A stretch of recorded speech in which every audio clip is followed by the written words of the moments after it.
Assalamualaikum warahmatullahi wabarakatuh. Gimana teman-teman, kabarnya sehat? Mudah-mudahan pada kesempatan ini saya berharap teman-teman tidak kurang satu apapun dan tetap semangat apapun yang kita jalani dan apapun yang kita hadapi. Oke ya. Di sini saya akan coba untuk menjelaskan dua akar kata tentang silah dan rohmi. Jadi ada bahasa silah, ada bahasa rohmi, kan gitu ya. Silaturahmi gitu. Jadi kalau kita lihat di lapangan lah ya, atau kita lihat faktanya, silaturahmi ini atau bahasa silah kita ini terbagi tiga ya, terbagi tiga. Diantaranya ada yang namanya silah secara johir, tapi hanya sebatas johirnya saja, tapi di dalamnya tidak melahirkan rahmat gitu teman-teman. Contohnya misalkan silah, artinya kan bahasa kita kalau silah itu nyambung gitu. Kalau rahmat berarti ya rahmat. Jadi kalau silaturahmi berarti nyambungnya rahmat. Jadi ada yang namanya silah tapi tidak melahirkan rahmat. Contohnya nih ya, misalkan kita bertemu teman atau teman datang ke kita. Setelah datang cukup mengatakan, aduh gimana kabarnya, misalkan gitu ya. Kita jawab, alhamdulillah. Gimana kesehatan? Alhamdulillah, misalkan, tidak kurang. Nah oke. Tapi selang beberapa menit setelah ngobrol seperti itu, di antara kita masing-masing megang HP gitu ya. Megang HP, ada yang main Facebook misalkan gitu ya, ada yang main WA atau yang lain-lainnya lah. Intinya kita tidak saling nyapa, tidak saling menjelaskan misalkan, atau tentang suatu permasalahan terkait kaitan dengan ilmu agama misalkan. Nggak ada komunikasi sama sekali. Cuman setelah jauh-jauh misalkan datang kumpul, tapi di antara kita masing-masing ada yang main HP, main Facebook, main Messenger, main yang lain-lainnya. Sehingga tidak ada kontak batin untuk saling bahasa agamanya, watawasaw bil haqi watawasaw bis sabri misalkan gitu ya. Bahasa kasarnya lo gue. Nah itu silah, itu juga silah, nyambung tapi tidak lahir rahmat gitu maksudnya. Ada lagi yang namanya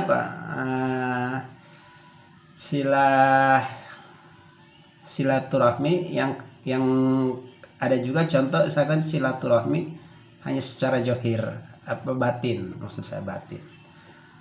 Kalau silaturahmi benar, silaturahmi ini mah tapi secara batin. Contoh saya ngomong misalkan, atau saya menjelaskan suatu hal tentang misalkan agama gitu ya, tentang misalkan hukum-hukum misalkan. Secara batin kita teman-teman dengan saya saling menyimak apa yang disampaikannya misalkan gitu. Apa yang disampaikan misalkan oleh saya nyimak. Contohnya misalkan gini, inna fi silaturahmi tazidu fil umri wa tadbau mitatasu'i. Dengan silaturahmi kita akan tambah umur. Jadi dengan silaturahmi sabda Rasul nih ya, dengan silaturahmi kita akan tambah umur. Kemudian watajlibu rizqo, akan narik rizki. Rizki itu kan artinya luas ya, dalam artian luas, bukan materi dong rezeki itu. Rezeki iman, rezeki Islam, rezeki sehat, walafiat, dan rezeki yang lainnya. Nah itu dengan nama silaturahmi. Kemudian watad paumi tatasui, dengan silaturahmi kita akan tertolak jelek akhir hayat kita. Jadi menjadi husnul khatimah nantinya. Dengan silaturahmi aturan su'ul khatimah, tapi dengan silaturahmi menjadi su'ul khatimah. Nah ini perumpamaan silah yang sifatnya batin, karena kita nggak saling berdekatan, tidak saling mengunjungi gitu ya.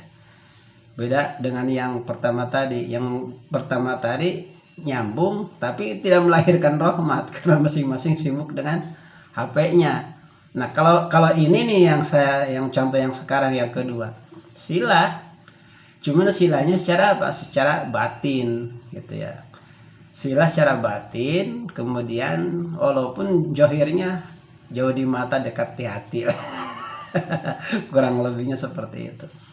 Nah, ada lagi sila berbeda silaturahmi zahir dan batin. Contohnya kalau kita misalkan datang ke satu tempat dengan tujuan memang untuk muzakarah, datang ke satu tempat dengan tujuan untuk ngaji gitu. Ngaji di majelis-majelis ilmu kayak gitu. Sehingga dengan datangnya kita ke majelis ilmu, kemudian bertemu dengan guru-guru misalkan. Nah, itu yang disebut silaturahmi, nyambungnya antara rahmat dengan antara kita dengan yang lainnya, dan banyak sangat gitu ya pahalanya, dan banyak juga beberapa keterangan hadis betapa misalkan untungnya orang silaturahmi dalam arti untuk mencari ilmu. Salah satunya misalkan ada hadis Rasul, maning takola liat ta'alam ilman gufirolahu qabla ayatua. Jadi sabda Rasul, barang siapa yang pindah dari satu tempat ke tempat yang lain dengan tujuan untuk mencari ilmu, maka orang tersebut pindahnya aja, sebelum pindahnya aja gitu ya, udah diampuni dosanya. Tapi dengan catatan harus pindah gitu. Jadi tapi sebelum pindah udah diampuni dosanya, kan gitu. Jadi nggak begini cara mengartikannya. Oh, ternyata barang siapa yang mencari ilmu belum pindahnya aja udah diampuni. Bukan, artinya syaratnya maning takola, siapa yang pindah. Jadi syaratnya pindah dulu, pindah dari satu tempat ke tempat yang lain, yang tempat tersebut untuk mencari ilmu. Nah, baru gupirolahu qabla yatu, Allah ampuni dosanya sebelum pindah. Ya kalau misalkan cuman diem doang di rumah nih, diem aja di rumah nggak pindah-pindah, ya tentu nggak diampuni dosanya gitu. Jadi syaratnya pindah dulu. Oke teman-teman, mungkin itu bicara secara ini ya, saya sangat senang sekali kita di grup ini memang sengaja saya bangun grup ya, atau bikin grup dengan teman-teman juga udah koordinasi. Insya Allah ketika teman-teman ada pertanyaan-pertanyaan yang bersifat agama gitu ya, atau apa aja mungkin yang sekiranya bisa dijelasin terkait masalah agama, ketauhidan gitu, insya Allah akan saya bantu gitu ya. Tapi maaf sekali bukan untuk menggurui. Artinya di antara kita saling lah berbagi pengalaman, berbagi pendapat. Tapi di samping memang berbagi pendapatnya, tentu kalau kita bicara agama harus mengacu kepada dalil-dalil yang sahih gitu, dalil-dalil yang sah gitu ya, hadis-hadis mutawatir, jadi supaya tidak janggal gitu maksudnya. Nah, jadi kita kalau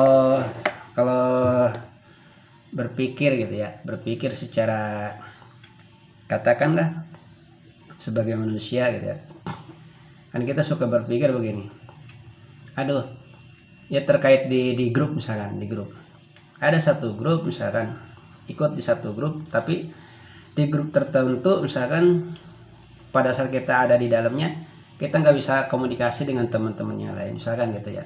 Nah, bagaimana agar kita di dalam grup tersebut ya kita bisa saling menyapa, saling diskusi gitu, atau saling berbagi ilmu. Nah, itu kan baiknya begitu.